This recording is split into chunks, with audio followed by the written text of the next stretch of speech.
Hi guys, this is Simeon from the Swedish Homestead.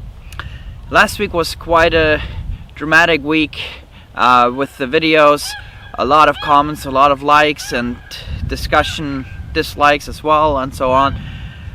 And I really enjoyed the conversation though about certain subjects that are very dear to my heart. And today I want to talk about something that many people don't know, something that is often completely neglected and not talked about. In that sense, I think a half-truth is a whole lie. And this thing that I want to talk about, if we implemented this on our farms, we could double the food production right away.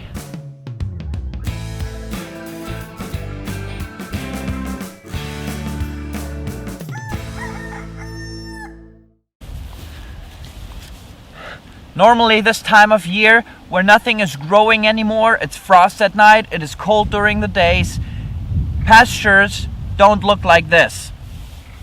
This pasture looks very healthy. It's not overgrazed in some areas, it's not undergrazed in others.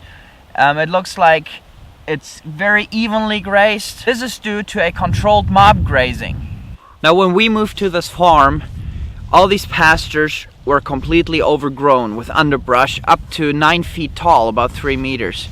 And we used a clearing saw to clear all the fields, and then we put sheep on them, and they have continuously just made a positive impact on our land.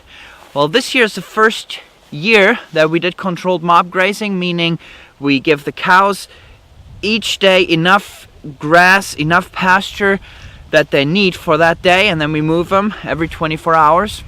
And last year and this year are the first 2 years where we have put poultry on our pastures, raising them as well in a mobile setting where we move them all of the time. We never leave them on a spot for a long period of time.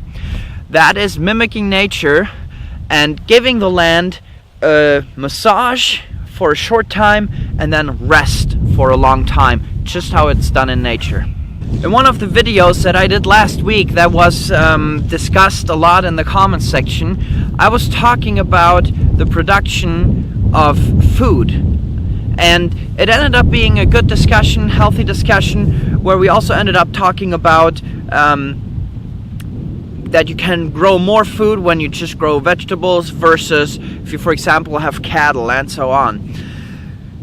Another person that was not so bright, I thought, commented that we need to have food that's produced in labs today because there just won't be enough food anymore to provide food for the entire world's population.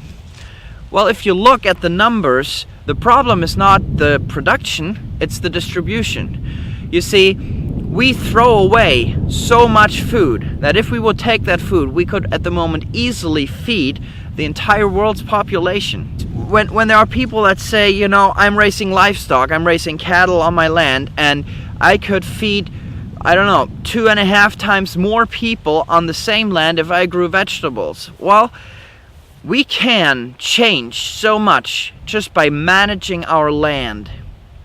Polyphase Farm, I think, is a good model for this. It's a farm that on a bigger scale compared to what we have here, on a bigger scale has been producing food, I think, for about 6,000 families now. And they average on their pastures just by management. They never buy chemical fertilizer, they never buy pesticides, herbicides, anything like that.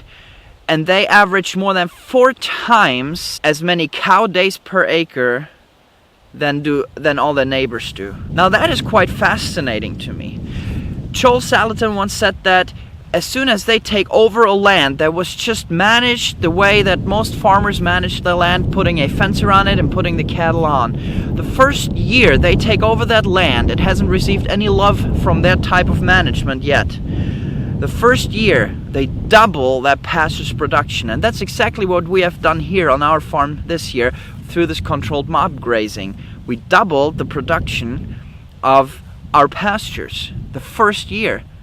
So it shows you that if you say, I can only raise this many cattle on this land, if you double the production of your pastures the first year just by changing management, what potential there is. And they've been doing this for a few decades now, and they average over 4 times as many cow days per acre as other farms manage. So can we feed the world? This is a subject that Polyface Farm talks with their visitors about every time people come on a farm tour or a lunatic tour, how they call them. And you know, that's something I want to raise awareness to as well. You know, we are shipping food all over the world. We are throwing away so much food. Here in Europe, if your cucumber is not straight, you can't sell it in the stores. We are just such a wasteful society. There is so much more potential just by farm management. So this just as a little extra insight and opinion into this exchange that has been going on the last videos. I would like to hear your thoughts on this. I personally get super excited about that we can be healing land, use healthy methods, permaculture methods, meaning we don't disturb and work against nature, and at the same time have a higher food production than those people who are in a sense dependent upon buying fertilizers and all of that. That is super exciting for me. So hope this inspired you. Thanks for watching. Leave a comment or thumb the video up if you liked it. I'll see you tomorrow. Bye bye.